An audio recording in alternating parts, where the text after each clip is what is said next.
बिस्मिल्लाहिर्रहमानिर्रहीम। अस्सलाम वालेकुम dear students. Ali smart guide में आप सबको खुशामदीद कहा जाता है।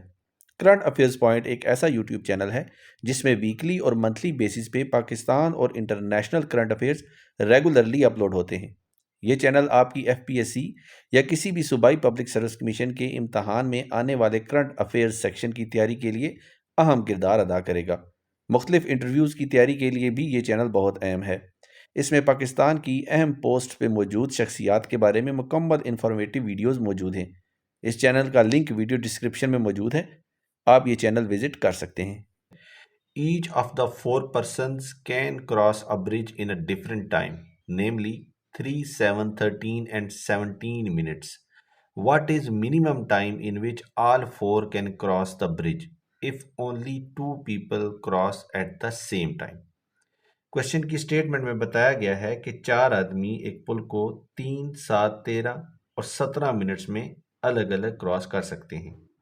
और क्वेश्चन की स्टेटमेंट में पूछा गया है कि बताइए इन चारों को कम से कम कितना टाइम लगेगा इस पुल को क्रॉस करने में अगर दो आदमी एक वक्त में इस पुल को क्रॉस कर सकें। डियर स्टूडेंट्स, अब हम इस क्वेश्चन को सॉल्व करते हैं। डियर स्टूडेंट्स, चूंकि क्वेश्चन की स्टेटमेंट में उन्होंने हमें बताया हुआ है कि दो आदमी एक पुल को एक ही वक्त में क्रॉस कर सकते हैं, तो उस सूरत में हम सबसे पहले 7 मिनट और 17 मिनट में जो पुल क्रॉस करते हैं लोग, उनको पुल पे क्रॉस करने का मौका देंगे।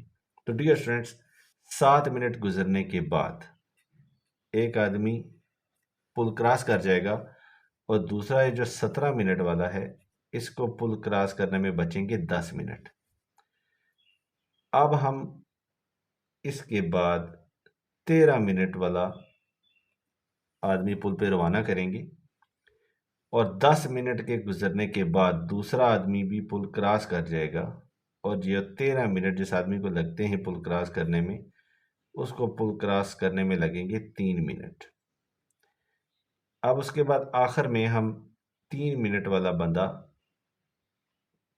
पुल पे रवाना करेंगे और 3 मिनट्स के बाद ये दोनों भी पुल क्रॉस कर जाएंगे। तो डियर स्टूडेंट्स, मिनिमम टाइम जो है पुल क्रॉस करने में वो लगेंगे इन तीनों टाइम्स का सम, जो कि बनता है 20 मिनट्स।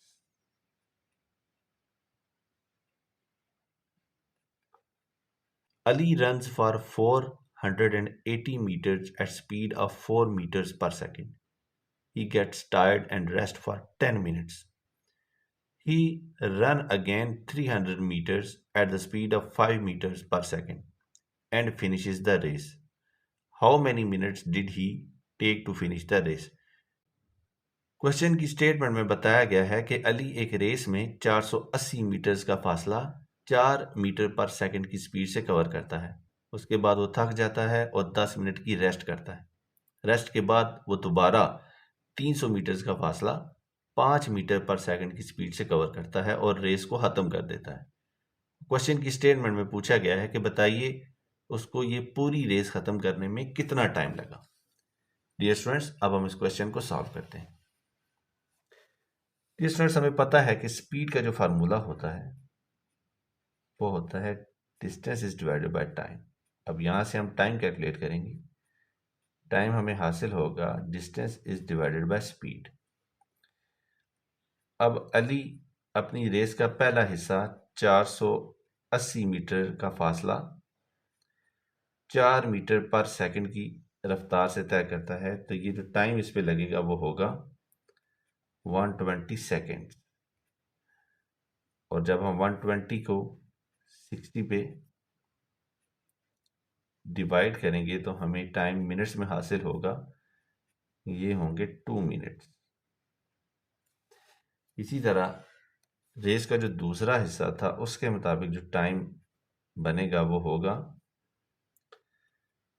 300 मीटर का फासला था और स्पीड थी 5 मीटर पर सेकंड, तो ये फासला होगा, ये टाइम होगा 60 सेकेंड, जो कि इक्वल होता है 1 मिनट के। जो टोटल टाइम इस रेस को फिनिश करने में लगा वो होंगे 2 मिनट्स प्लस 10 मिनट की रेस्ट प्लस 1 मिनट, तो ये टाइम होगा 13 minutes. A, B, and C competing in 100-meter race. A beats B by 100 meter and beats C by 16 meters. In a race of 225 meters, B will beat C by how many meters? Question की statement में बताया गया है कि ए, B और सी 100 metre race में हिस्सा लेते हैं। ए बी को 10 मीटर से जबकि सी को 16 मीटर से हराता है। अगर 225 मीटर की रेस में ये तीनों हिस्सा लें तो बताइए बी सी को कितने मीटर से शिकस्त देगा। डियर स्टूडेंट्स, अब हम इस क्वेश्चन को सॉल्व करते हैं। क्वेश्चन की स्टेटमेंट के मुताबिक जब ए 100 मीटर्स की दौड़ मुकम्मल करता है तो उस वक्त जो बी है वो 90 मीटर्स पे होता है। तो डियर स्टूडेंट, उस सूरत में ए और बी के दरमियान जो रेशो होगी वो होगी 100:90। इसी तरह जब ए 100 मीटर रेस मुकम्मल करता है तो जो सी है उस वक्त 16 मीटर पीछे यानी कि 84 मीटर पे होता है। तो यहाँ पे ए और सी की जो रेशो होगी वो होगी 100:84। Dear students, A ratio B को हम लिख सकते हैं A by B is equal to 100 is divided by 90 और इसको देते हैं हम इक्वेशन 1 का नाम। इसी तरह इस एक्सप्रेशन को हम लिख सकते हैं A by C is equal to 100 is divided by 84। इसको हम इक्वेशन 2 का नाम देते हैं। अब देखिए b बाई सी हमें हासिल होगा b बाई ए को जब हम मल्टीप्लाई करेंगे a बाई सी के साथ, तो यहाँ ए से कैंसिल आउट हो जाएगा और बाकी बचेगा b बाई सी। तो b बाई ए की वैल्यू होगी 90 is divided by 100 is multiplied by A by C की वैल्यू है 100 इज डिवाइडेड बाई 84। तो 100 से कैंसिल आउट हो गया, तो b बाई सी में हासिल होगा 90 इज डिवाइडेड बाई 84। तो डियर स्टूडेंट्स, b रेशो सी हमारे पास वैल्यू आएगी 90:84। इसका मतलब ये है कि जब b 90 मीटर्स कवर कर चुका होगा तो उस वक्त जो c है वो 84 मीटर्स पे होगा। तो जब b 225 मीटर कवर कर चुका होगा तो तब c जो होगा वो कवर करेगा 84 is divided by 90 is multiplied by 225। Dear students, इसको थोड़ा सिंप्लीफाई करते हैं। 6 15s are 90 and 6 14s are 84। 15 ones are 15 and 15 15s are 225। तो जो C फासला तय करेगा वो होगा 14 is multiplied by 15 is equal to 210 metre. So B जो होगा वो बीट करेगा C को। B beats C by 225 minus 210 is equal to 15 meter. In a competitive exam, each correct answer gets 3 points and each wrong gets 1 point deducted. If a student scores 220 from 140 questions, how many answers were wrong? Question की statement में बताया गया है कि एक competitive exam में एक दुरुस्त जवाब के 3 नंबर हैं जबकि एक गलत जवाब का 1 नंबर कट जाता है। अगर एक स्टूडेंट 220 नंबर लेता है 140 क्वेश्चन में से, तो बताइए उसने कितने सवाल गलत किए। डियर स्टूडेंट्स, इस क्वेश्चन को अब हम सॉल्व करते हैं।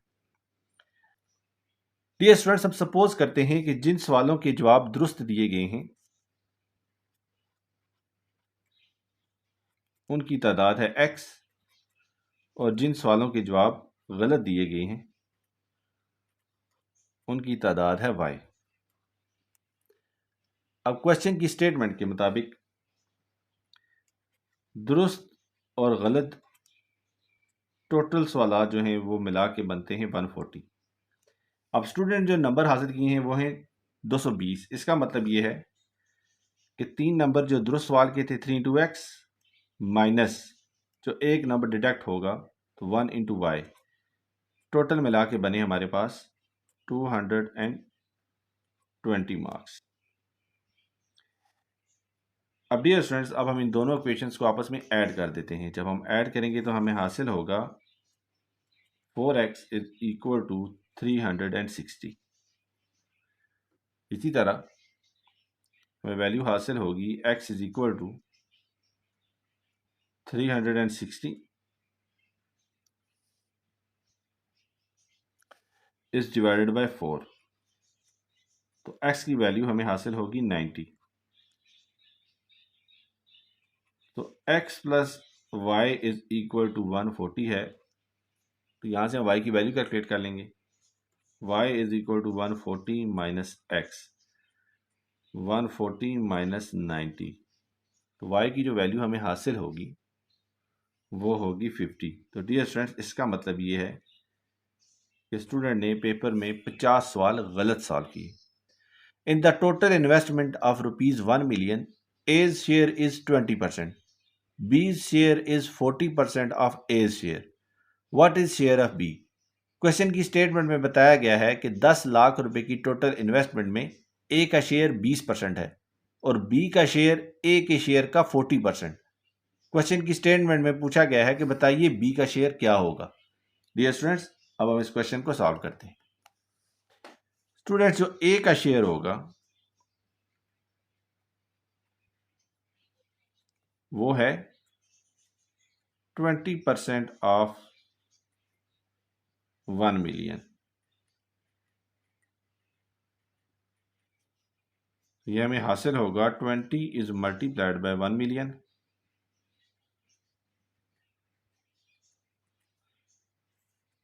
Is divided bye 100।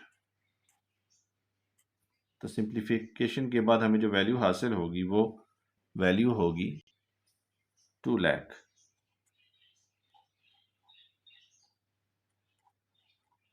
अब जो बी का शेयर है वो ए के शेयर का 40% है, सो बी शेयर होगा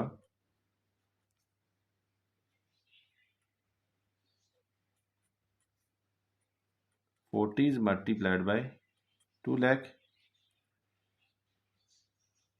is divided bye 100।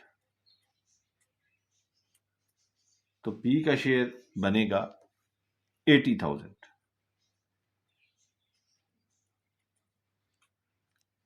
There are 108 books placed in 3 different shelves of library. There are twice as many books in history and English combined as there in physics shelf, and twice as many in physics shelf as in English. How many books are in history shelf? Dear students, question की statement में बताया गया है कि एक library में 3 book shelf हैं, history, English और फिजिक्स की। इन तीनों बुक शेल्फ में 108 किताबें पड़ी हुई हैं। इसके अलावा क्वेश्चन की स्टेटमेंट में बताया गया है कि हिस्ट्री और इंग्लिश के शेल्फ में पड़ी हुई किताबों की जो टोटल तादाद है वो फिजिक्स के शेल्फ में पड़ी हुई किताबों की तादाद का 2 गुना है। इसी तरह जो फिजिक्स के शेल्फ में पड़ी हुई किताबों की तादाद है वो इंग्लिश के शेल्फ में पड़ी हुई किताबों की तादाद का 2 गुना है। इसके अलावा क्वेश्चन की स्टेटमेंट में पूछा गया है कि बताइए हिस्ट्री शेल्फ में पड़ी हुई किताबों की तादाद कितनी है। डियर स्टूडेंट्स, अब हम इस क्वेश्चन को सॉल्व करते हैं। डियर स्टूडेंट्स, क्वेश्चन की स्टेटमेंट में दी गई इंफॉर्मेशन के मुताबिक हिस्ट्री, फिजिक्स और इंग्लिश इन तीनों बुक शेल्फ में पड़ी हुई बुक्स की टोटल तादाद है 108। अब क्वेश्चन की स्टेटमेंट के मुताबिक हिस्ट्री और इंग्लिश की जो बुक शेल्फ्स हैं इनमें जो बुक्स पड़ी हुई हैं, इनका जो सम है वो फिजिक्स की बुक शेल्फ में पड़ी हुई किताबों का 2 गुना है। तो हम इसको मैथमेटिकली लिख सकते हैं, history plus English is equal to 2p। इसको हम देते हैं इक्वेशन ए का नाम।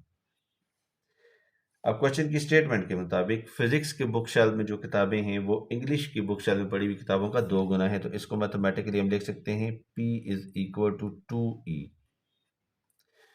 तो हम सपोज करते हैं कि इंग्लिश के जो बुक शेल्फ है उसमें जो बुक्स की तादाद है वो है x। तो हम लिख सकते हैं p is equal to 2 into x. अब हमें e और p की वैल्यू मिल चुकी हैं जो हमने सपोज की थी, तो इन दोनों वैल्यूज को हम इक्वेशन ए में पुट करेंगे। तो हमें हासिल होगा h plus x is equal to 2 into 2x।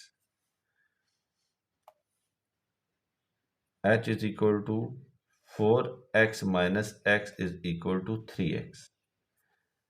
इन तीनों वैल्यूज को हम h plus p plus p e h plus p plus e is equal to 108 की इक्वेशन में पुट कर देते हैं। तो h है हमारे पास 3x प्लस p है हमारे पास 2x प्लस e है हमारे पास x। तो इन तीनों का जो सम है वो बनता है 108। इसको लिख सकते हैं 6x इज इक्वल टू 108। यहाँ से x की वैल्यू हम हासिल करेंगे 108 इज डिवाइडेड बाय 6, जो कि सिंप्लीफाई होकर बनेगी 18। तो डियर स्टूडेंट्स, x जो था वो हमने सपोज किया था इंग्लिश की शेल में पड़ी हुई किताबें, तो ये हैं 18, और जो p था वो था 2x। तो फिजिक्स के शेल में पड़ी हुई किताबें हैं 2 इंटू 18 इज इक्वल टू 36, और हिस्ट्री की जो बुक शेल्फ है इसमें जो पड़ी हुई किताबें हैं वो हैं 3x। तो हम इसको लिख सकते हैं 3 इंटू 18। तो 3 इंटू 18 हमें हासिल होगा 54 के। In 2021, the cost of ticket of cricket match was rupees 600.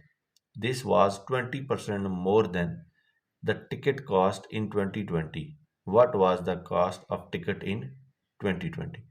Question की स्टेटमेंट में बताया गया है कि 2021 में एक क्रिकेट मैच का टिकट 600 रुपये है, जो कि 2020 में टिकट की कीमत का 20% ज़्यादा है।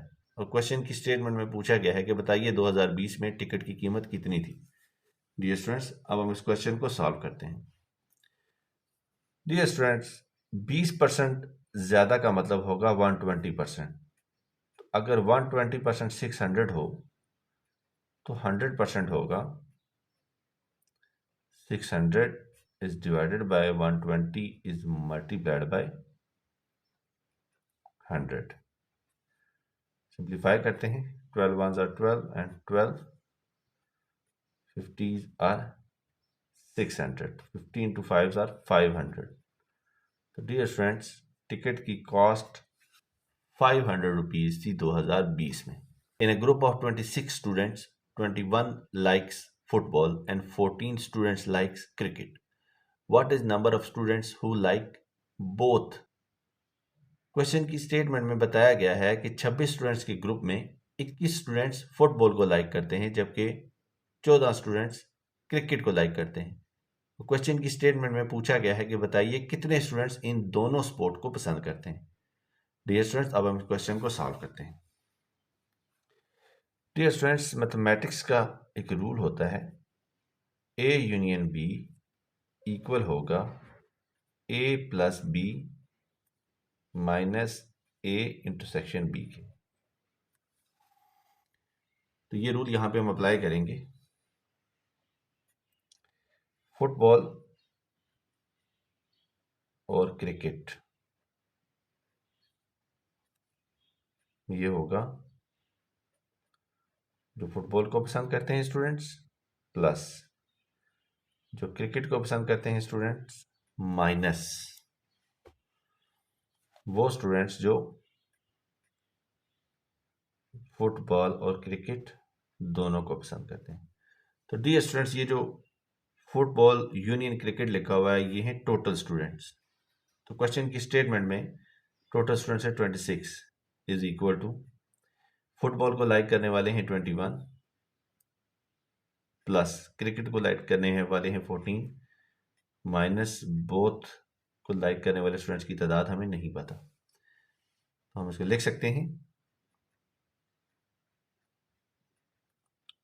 Both is equal to 21 plus 14 minus 26। तो डियर स्टूडेंट्स, इन दोनों खेलों को पसंद करने वाले स्टूडेंट्स की तादाद होगी 9। The sum of three consecutive odd numbers is 105. What is the smallest number? Question की स्टेटमेंट में बताया गया है कि 3 लगातार ऑड नंबर्स का सम 105 है और क्वेश्चन की स्टेटमेंट में पूछा गया है कि बताइए इन तीनों में से सबसे छोटा नंबर कौन सा है। डियर स्टूडेंट्स, अब हम इस क्वेश्चन को सॉल्व करते हैं। हम सपोज करते हैं कि वो 3 नंबर हैं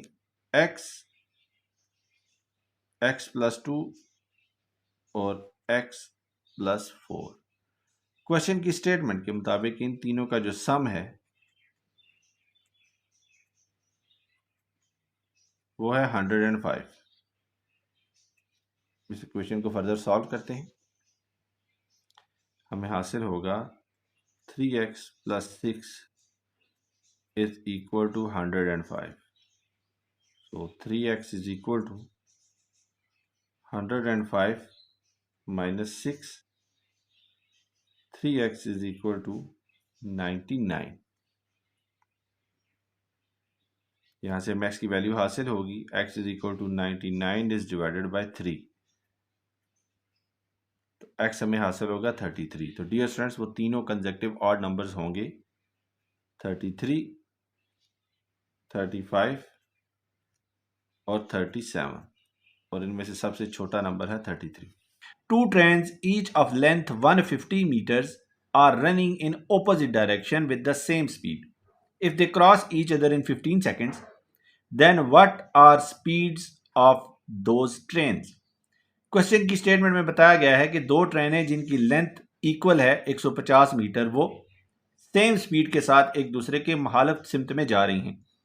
अगर वो एक दूसरे को 15 सेकंड में क्रॉस करती हैं तो क्वेश्चन की स्टेटमेंट में पूछा गया है कि बताइए उन दोनों ट्रेन्स की स्पीड क्या होगी। डियर स्टूडेंट्स, अब हम इस क्वेश्चन को सॉल्व करते हैं। हम सपोज करते हैं कि जो ट्रेन 1 की स्पीड है वो है x। अगर ट्रेन 1 की स्पीड x है तो ट्रेन 2 की भी स्पीड x ही होगी।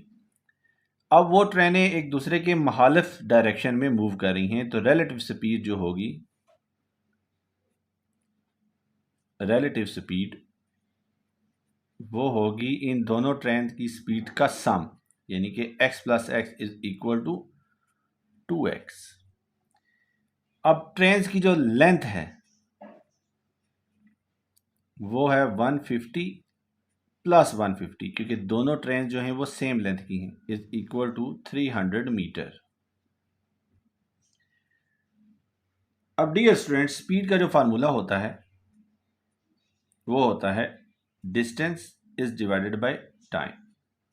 अब स्पीड जो है वो है 2x is equal to length जो है वो है 300 metre is divided by time जो है वो है 15 सेकंड्स की ट्रेन 15 सेकंड में एक दूसरे को क्रॉस करती हैं। तो हमें हासिल होगा 2x is equal to 300 is divided by 15 metre per second. हम इसको लिख सकते हैं x is equal to 300 is divided by 15 is multiplied by 2 metre per second. तो 15 2s are 30 and 30 10s are 300।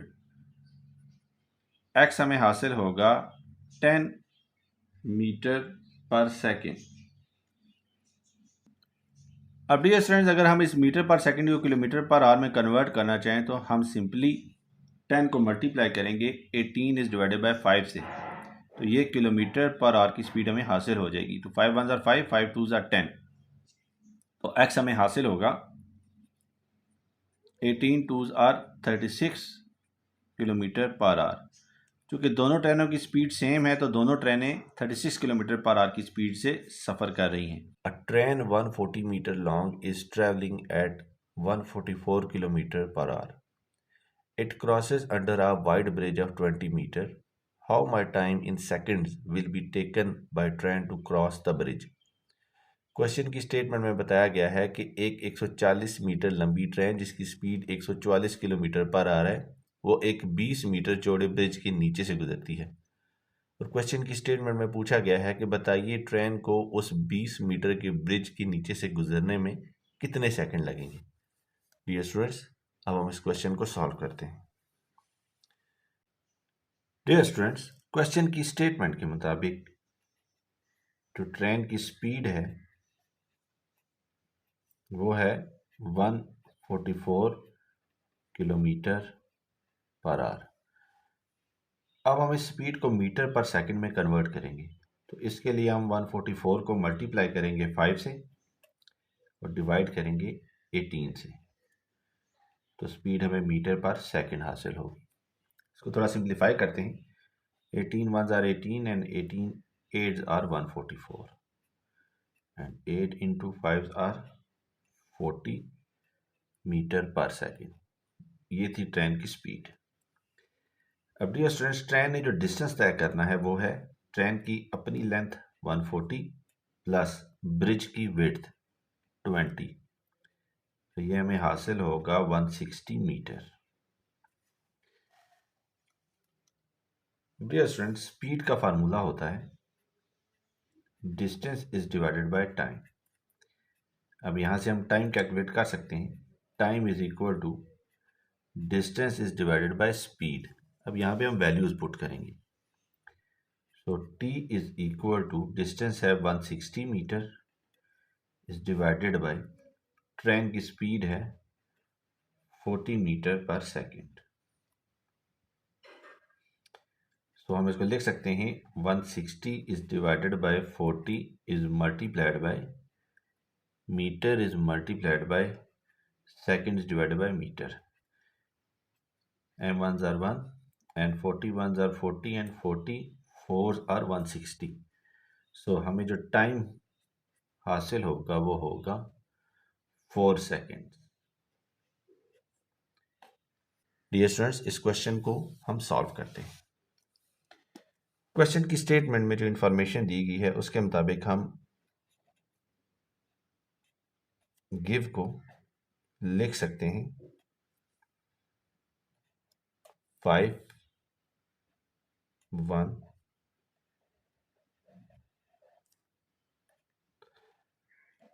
In science की मदद से। इसी तरह हम फेल को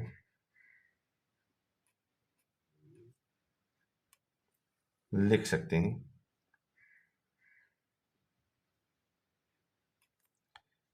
इन साइंस की मदद से। इसका मतलब ये है कि G रिप्रेजेंट कर रहा है 5 को, I रिप्रेजेंट कर रहा है 1 को, V रिप्रेजेंट करता है इस साइन को और E रिप्रेजेंट कर रहा है इस साइन को। इसी तरह फेल के भी अल्फ़ाबेट्स इन नंबर्स और साइन को रिप्रेजेंट कर रहे हैं। अब क्वेश्चन की स्टेटमेंट में उन्होंने हमसे कहा है कि बताइए लीफ को कैसे लिखेंगे। सो L E A F। अब देखिए L जो है वो रिप्रेजेंट हो रहा है 9 से, हम यहाँ पे लिखते हैं 9। E रिप्रेजेंट हो रहा है कॉपीराइट के साइन से, तो इसको हम लिख देते हैं E का साइन। A रिप्रेजेंट हो रहा है 2 से, हम उसको लिखते हैं 2। और F जो है वो रिप्रेजेंट हो रहा है परसेंटेज के साइन से, तो इसको हम परसेंटेज का साइन लिख देते हैं। डियर स्टूडेंट्स, हमारे पास एक अलजेब्रिक एक्सप्रेशन लिखा हुआ है, इसको सॉल्व करने का कहा गया है। डियर स्टूडेंट्स, अब हम इस इक्वेशन को सॉल्व करने की कोशिश करते हैं। डियर स्टूडेंट, हमें हासिल होगा 19x plus 19y plus 17 is equal to minus 19x plus 19y minus 21। तो डियर स्टूडेंट्स, हम इसको लिख सकते हैं 19x plus 19y plus 17 plus 19x minus 19y plus 21 is equal to 0। 19x plus 19x plus 17 plus 21 is equal to 0। तो dear students, हम इसको लिख सकते हैं 38x plus 38 is equal to 0। 38 हम कॉमन ले लेते हैं, हमें हासिल होगा x plus 1 is equal to 0। और इस एक्सप्रेशन को लिखा जा सकता है x plus 1 is equal to 0 और x की वैल्यू हमें हासिल होगी -1। डियर स्टूडेंट्स, हमारे पास 2 अलजेब्रिक इक्वेशंस दी गई हैं और इनमें x और y की वैल्यू कैलकुलेट करने का कहा गया है। डियर स्टूडेंट्स, इक्वेशन 2 के मुताबिक x plus 2 is equal to 5। यहाँ से हम x की वैल्यू हासिल करेंगे, x is equal to 5 minus 2 is equal to 3। x की वैल्यू हमें हासिल हुई है 3। अब इस x की वैल्यू को हम x square y minus 2y is equal to 42 में पुट करेंगे तो हमें हासिल होगा 3 square into y minus 2y is equal to 42। हम इसको लिख सकते हैं 9y minus 2y is equal to 42। Further solve करेंगे तो हमें वैल्यू हासिल होगी 7y इज इक्वल टू 42 और यहाँ से हमें y की वैल्यू हासिल हो जाएगी। y की वैल्यू होगी 42 is divided bye 7। So y की वैल्यू हमें हासिल होगी 6 के। और डियर स्टूडेंट्स, x की वैल्यू हम पहले ही कैलकुलेट कर चुके हैं जो कि है 3। डियर स्टूडेंट्स, हमारे पास कुछ अलजेब्रिक एक्सप्रेशंस लिखे हुए हैं। क्वेश्चन की दी गई स्टेटमेंट के मुताबिक हम इन एक्सप्रेशंस को सॉल्व करने की कोशिश करते हैं। Dear students, 5 times of x square plus 5xy plus 3x cube में से 2 times x square minus 3xy plus 5x cube को सब्ट्रैक्ट करने का कहा गया है। तो डियर स्टूडेंट्स, 5 टाइम्स होगा 5x square plus 25xy plus 15x cube. इसमें से हम सब्ट्रैक्ट करेंगे 2x square minus 6xy plus 10x cube. Subtraction में साइन चेंज हो जाते हैं तो हमें फाइनल रिजल्ट हासिल होगा 3x square plus 31xy plus 5x cube. A is B's sister, C is B's mother, D is C's father, E is D's mother. How A is related to D? Question की statement में बताया गया है कि A B की sister है, जबकि C जो है वो B की मदर है और D जो है वो C के फादर हैं। इसी तरह E जो हैं वो D की मदर हैं। और क्वेश्चन की स्टेटमेंट में पूछा गया है A और D का आपस में क्या रिलेशनशिप है। डियर स्टूडेंट्स, इस क्वेश्चन को हम सॉल्व करते हैं। डियर स्टूडेंट, जो A है वो सिस्टर हैं B की, इसी तरह C जो है वो A की मदर है।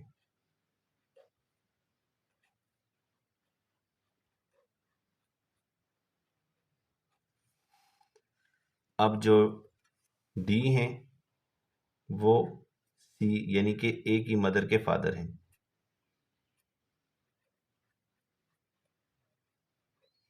ये हैं D।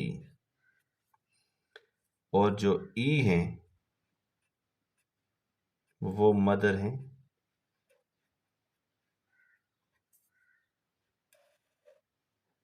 फादर की। अब क्वेश्चन की स्टेटमेंट में इन्होंने हमसे कहा है कि ए और डी की क्या रिलेशनशिप है। तो डियर स्टूडेंट्स, जो डी हैं वो ए की मदर के फादर हैं, तो इसका मतलब ये है कि जो डी होंगे वो ए के ग्रैंडफादर होंगे।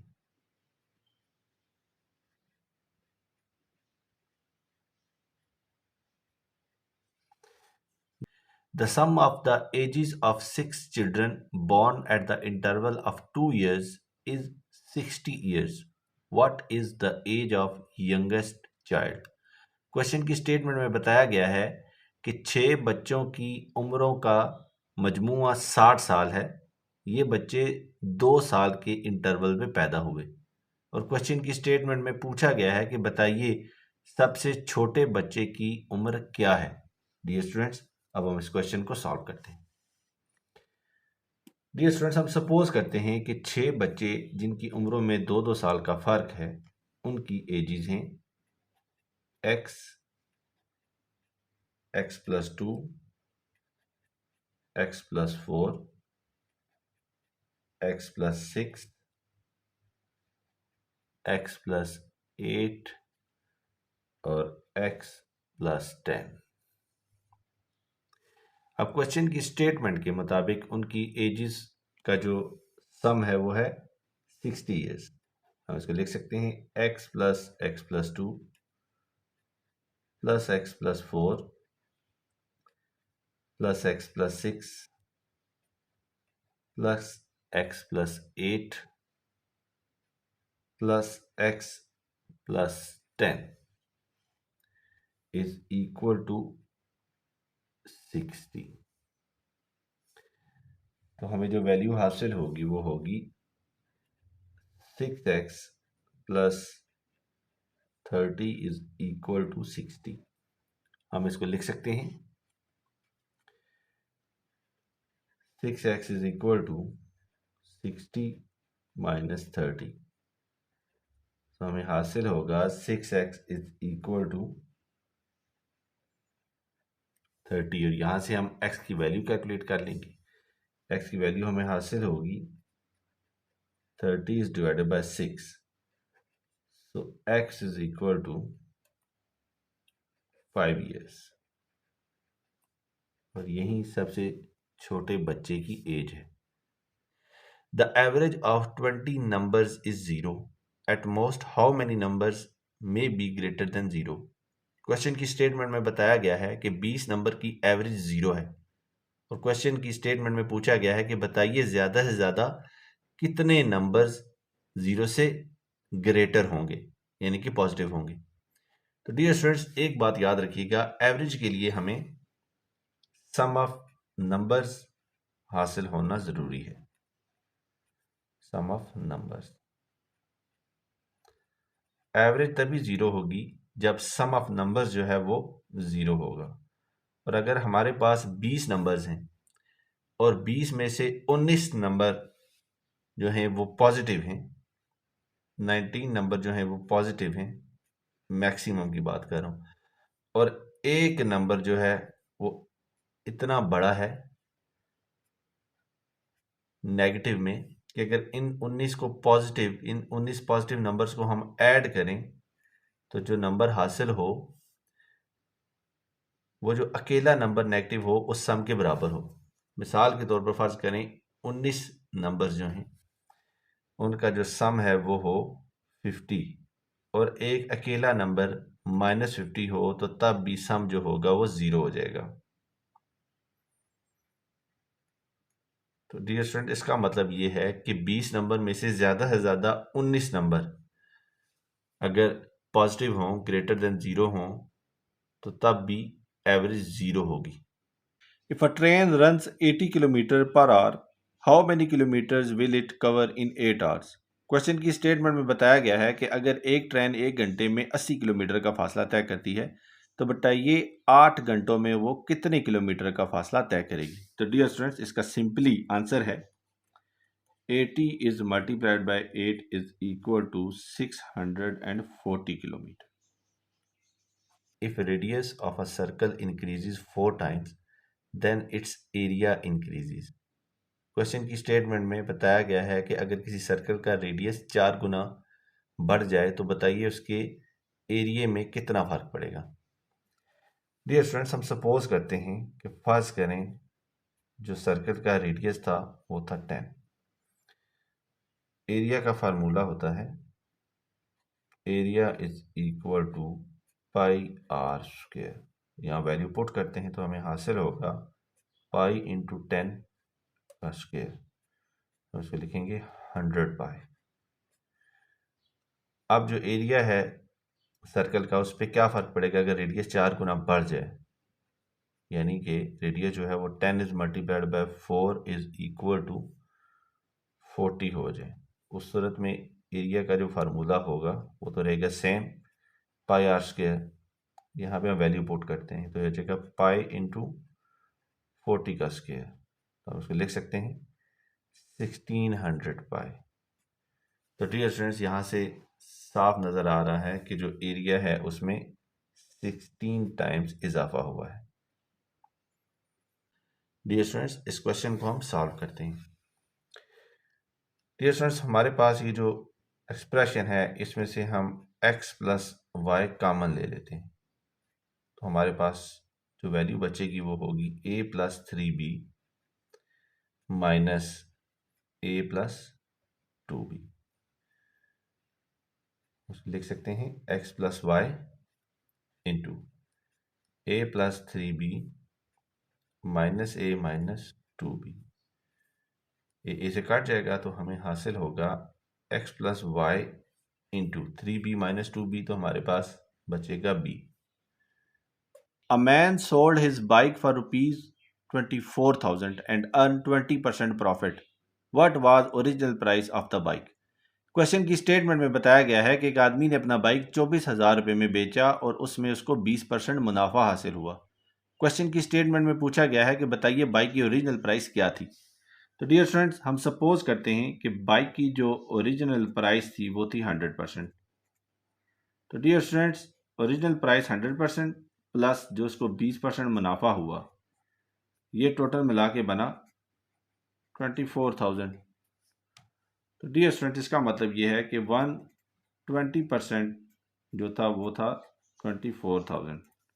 तो यहाँ से हम 100% की वैल्यू कैलकुलेट कर लेंगे। 100% की वैल्यू हमें हासिल होगी 24,000 is divided by 120 is multiplied by 100।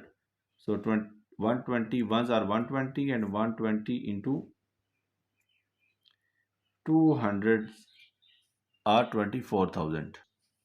तो डियर स्टूडेंट, जब 200 को हम 100 से मल्टीप्लाई करेंगे तो हमें 100% की वैल्यू हासिल हो जाएगी जो कि बनती है 20,000, और 100% हमने सपोज किया था original price. Dear students, bike की जो ओरिजिनल प्राइस है